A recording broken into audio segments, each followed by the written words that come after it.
तो स्टार्टिंग में देखते हैं जहाँ पे मिस चाई काफ़ी ज़्यादा अपसेट होती है क्योंकि उनका घर फेंग ने खरीद लिया था और वो काफ़ी लंबे समय से अपने बॉयफ्रेंड का भी वेट कर रही होती है। तभी देखते हैं जहाँ पे साओ आती है और वो भी अपसेट होती है क्योंकि वो मिस चाई के लिए कुछ भी नहीं कर पा रही होती है। फिर वो मिस चाई से सॉरी बोलती है कि मैं आपके लिए कुछ भी नहीं कर सकती। तो जहाँ पे मिस चाई बोलती है कि कोई बात नहीं, मुझे पता था कि यही सब होने वाला है। फिर वहीं पे देखते हैं जहाँ पे सुब्बू आती है, वो उन्हें एक फ्लैट दिखाती है कि हम यहाँ पे रह सकते हैं। जहाँ पे साओ को तो बिल्कुल भी पसंद नहीं आता है वो, क्योंकि काफ़ी छोटा भी होता है और ओल्ड टाइप जैसा होता है। तो जहाँ पे सुब्बू बोलती है हमें यही रहना होगा, अगर हम यहाँ नहीं रहेंगे तो हमें फिर रोड पे रहना होगा।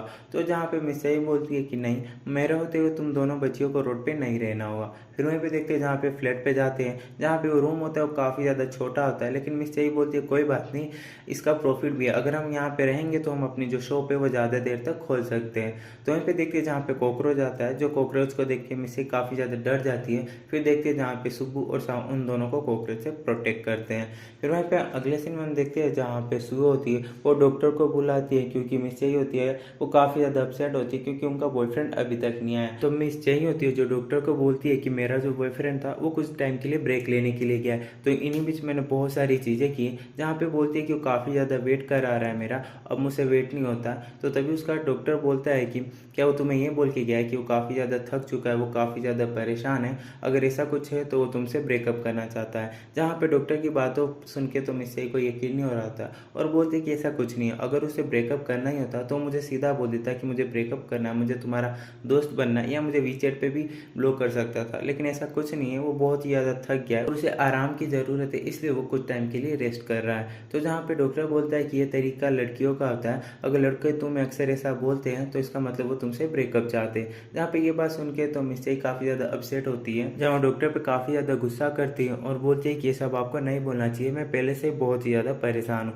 जहाँ पे डॉक्टर उसको सॉरी बोलता है। दूसरे सीन में देखते हैं जहाँ पे साव बहुत बार ट्राई करती है फेंग को मनाने की, जहाँ पे हान भी इस बार उसकी हेल्प करने से मना कर देता है क्योंकि उसको डर है कि कहीं वो फायर ना हो जाए। और वहीं पे हम दूसरी तरफ देखते हैं जहाँ पे फेंग के कॉल पे मिस्टर जुओ का कॉल आता है क्योंकि उनकी सिस्टर उनके साथ बिजनेस डील करना चाहती है, इसलिए जुओ उनको डिनर के लिए इन्वाइट करते हैं। तो वहीं पे हम देखते हैं जहाँ पे हान उनके पास में आता है तो फेंग एक फाइल देखता है परफ्यूम वाली, जिसमें साओ जो होती है वो मेन होती है। जहाँ फेंग उस फाइल को अलग रखने के लिए कह देता है ताकि वो साओ से मिल ना सके। फिर वहीं पे थोड़ी देर के बाद देखते हैं जहाँ पे हान साओ के पास जाता है और उसको बोलता है कि जो परफ्यूम वाली फाइल थी उसको फेंग ने अलग कर दिया क्योंकि वो अब उसमें इंटरेस्ट नहीं रख रहा है, अब वो ज़्यादातर इन्वेस्टमेंट में इंटरेस्ट रख रहा है। तो ये सुन के जहाँ पे साओ बोलती है क्यों ना इस प्रॉब्लम को सॉल्व करके वो उसे मना ले।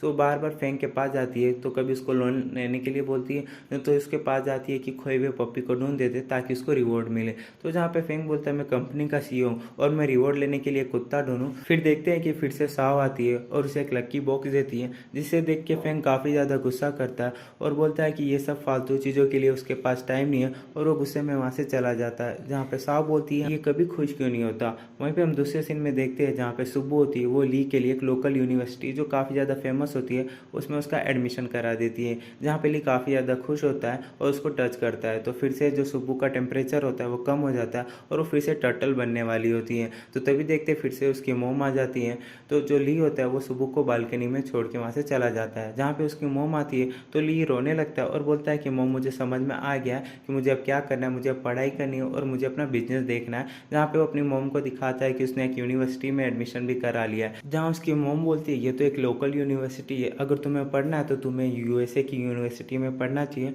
और उसमें जाके एडमिशन कराना चाहिए। तो तभी ली बोलता है कि नहीं मोम, ये जो है वर्ल्ड वाइड फेमस है और ये काफ़ी ज़्यादा अच्छी है और मुझे इसी में ही पढ़ना है और इसी में पढ़ के अपना बिजनेस देखना है। तो जहाँ पे मोम खुश होती है उसको बोलती है अच्छा है कि तुमने अपनी पेंटिंग छोड़ के बिजनेस के बारे में सोचा, यही मेरे लिए काफ़ी है, और वो अपने बेटे से काफ़ी ज़्यादा खुश भी होती है। फिर वहीं पे देखते हैं जहाँ पे आंटी के जाने के बाद जहाँ पे ली बालकनी में जाके देखता है तो वहाँ पे सुप्पू नहीं होती, वो होगी भी कैसे, वो कछुआ बन चुकी थी। फिर दूसरी तरफ देखते हैं जहाँ पे साउ जो होती है वो मिस चैन से पूछती है कि डॉक्टर से आपकी मीटिंग कैसी रही, जहाँ पे वो बोलती है कि काफ़ी ज़्यादा अच्छा था। फिर वहीं पे देखते हैं जहाँ पे सुबू टर्टल बन के आती है, तो जहाँ पे सुबह उसको देखती है तो उसको वापस से नॉर्मल रूप में उसको लाती है। तो जहाँ पे सुप्पू को कुछ भी समझ नहीं आ रहा होता है कि बार बार टर्टल क्यों बन जाती है, जहाँ पे साहू से फिर से पूछती है कि तुम बार बार टर्टल कैसे बन जाती हो। तो जहाँ पे सुप्पू उसको बोलती है एक बार मेरे सर पे टच करना, तो जहाँ पे उसके सर पे फेस पे हर जगह टच करती है, लेकिन ऐसा कुछ भी नहीं होता।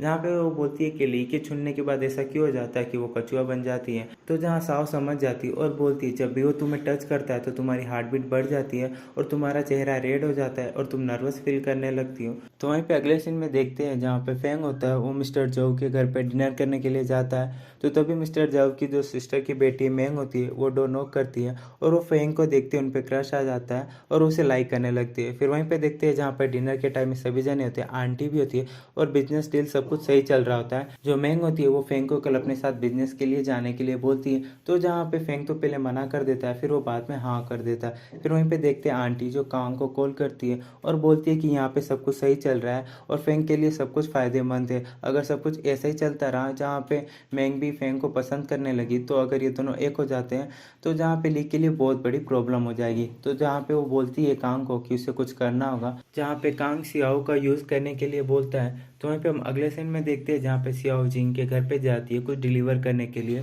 तो जहाँ पे जिंग उनको बिजनेस इनविटेशन जो कार्ड होता है देता है, उसको बोलता है अपने साथ चलने के लिए। तो जहाँ पे पहले सियाओ मना कर देती है क्योंकि वो बहुत ही ज़्यादा बिजी होती है और उसके साथ कल नहीं आ सकती। तभी जिंग बोलता है कोई बात नहीं, पर मुझे लगा तुम्हें इन्वेस्ट करना होगा और उस बिजनेस में बहुत सारे इन्वेस्टर आ रहे थे, इसलिए मैंने तुम्हें बोला। तो जल्दी से फिर सियाओ हाँ बोलती है। इन्वेस्ट वाली प्रॉब्लम को बहुत ही जल्द सॉल्व करनी थी और किसी तरह फेंग को मनाना था। फिर पे हम दूसरी तरफ देखते हैं जहाँ पे जो आंटी होती है वो सियाओ को बोलती है, उसको बोलती है कि तुम्हें फेंग के साथ रहना होगा, 24 घंटे उस पर नज़र रखनी होगी और सब कुछ मुझे बताना होगा। तो जहाँ पे वही बिजनेस इनविटेशन जो कार्ड होता है उसे दे देती है और कुछ ड्रेस भी देती है पार्टी के लिए। तो जहाँ पे देखते हैं कि सियाओ मना कर देती है, फिर वो सोचती है और बोलती है कि ये मेरे काम आ सकता है फेंग को मनाने के लिए, इसलिए वो रख लेती है। फिर वहीं पे अगले सीन में देखते हैं जहाँ पे सभी जने पार्टी में जा रहे होते हैं, तभी जहाँ पे जिंग सियाओ का वेट कर रहा होता है, तभी सियाओ वहाँ पे स्कूटी से आती है और वो दोनों साथ में जा रहे थे। तभी पीछे से फेंग आता है और उन दोनों को साथ में देख के उसे जेलस फील होता है और उसे बुरा भी लग रहा होता है। फिर वहीं पे हम देखते हैं पार्टी में जहाँ पे सिया होती है वो जिंग का साथ छोड़ के वो फेंग के साथ हो जाती है। तभी देखते हैं वहाँ पे कुछ अंकल और आंटी आती हैं और उन दोनों को साथ में देख के तारीफ़ करते हैं और बोलते हैं कि तुम दोनों काफ़ी ज़्यादा अच्छे लग रहे हो साथ में। तो तभी हम देखते हैं जहाँ पे वो अंकल होते हैं वो फेंग को अपने साथ में लेके चले जाते हैं।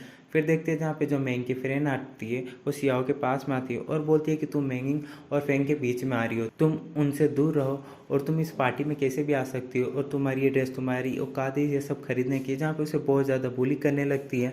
तो तभी जहाँ पे सियाओ बोलती है अगर तुमने बोलना अभी भी बंद नहीं किया तो तुम्हें हिचकी आ सकती है, जहाँ पे वो जादू से उसे हिचकी ला देती है। फिर जहाँ पे उसको बहुत सारी हिचकी आने लगती है और उसके हाथ में जो कोल्ड ड्रिंक होता है वो नीचे गिरने वाला होता है। तभी जिंग ये सब कुछ देख लेता है और टाइम को स्टॉप कर देता है और सियाओ को वहाँ से हटा देता है। फिर वहीं पे हम थोड़ी देर के बाद देखते हैं जहाँ पे फेंग और जिंग दोनों आपस में मिलते हैं एक दूसरे से, जहाँ पे जिंग होता है वो सियाओ की काफ़ी ज़्यादा तारीफ़ करता है, लेकिन फेंग को ये सुनकर बिल्कुल भी अच्छा नहीं लग रहा होता है। उस पर बहुत ही ज़्यादा गुस्सा आता है और उसे बोल देता है कि तुम्हें कल से काम पे आने की ज़रूरत नहीं है। फिर वो वहाँ से साइड में चला जाता है। तभी सिया उसके पास जाती है और बोलती है क्या तुम उसे गुस्सा हो। तभी उसे एक पेन ड्राइव देती है और बोलती है अगर तुम इसे देखोगे तो शायद तुम्हारा गुस्सा ठंडा हो जाए और तुम मुझे माफ़ कर दो। तो जहाँ पे वो फेंग गुस्से में होता है और वो पेन ड्राइव लेके फेंक देता है और बोलता है तुम इतनी सारी मेहनत बस मुझसे माफ़ी मांगने के लिए कह रही हो और जिंग के साथ भी हो, तुम कैसी लड़की हो, इस टाइप की लड़कियाँ मुझे बिल्कुल भी पसंद नहीं है। तो जहाँ पे वो बोलता है कि तुम माफ़ी अपने लिए मांग रही हो ताकि तुम्हें अच्छा लगे इसलिए, या खुद को बेटर फील करवाना चाहती हो। तो तभी जहाँ पे सीओ बोलती है तुम माफ़ करोगे तभी तो मैं बेटर फील कर पाऊंगी। तो जहाँ पे फेंग बोलता है अच्छा तुम माफ़ी इसलिए मांगना चाहती हो क्योंकि तुम्हें बेटर फील हो सके, तुम अपने सेल्फिश रीज़न की वजह से मुझसे माफ़ी मांग रही हो। तो जहाँ सियाओ बोलती है कि वो इस पार्टी में आना भी नहीं चाहती थी लेकिन वो तुम्हारे लिए आई ताकि तुम्हें वो मना सके और वो तुमसे माफ़ी मांग, जहाँ पे वो गुस्से में वहाँ से जा रहा होता है। तो तभी जहाँ पे सियाओ उसका पीछा करती है तो फेंग उस पर गुस्सा करता है और बोलता है कि तुम मेरा पीछा मत करो, जब भी तुम मेरे आसपास होती हो तो मुझे बुरा लगता है, मैं तुम्हें अपने आसपास भी देखना नहीं चाहता।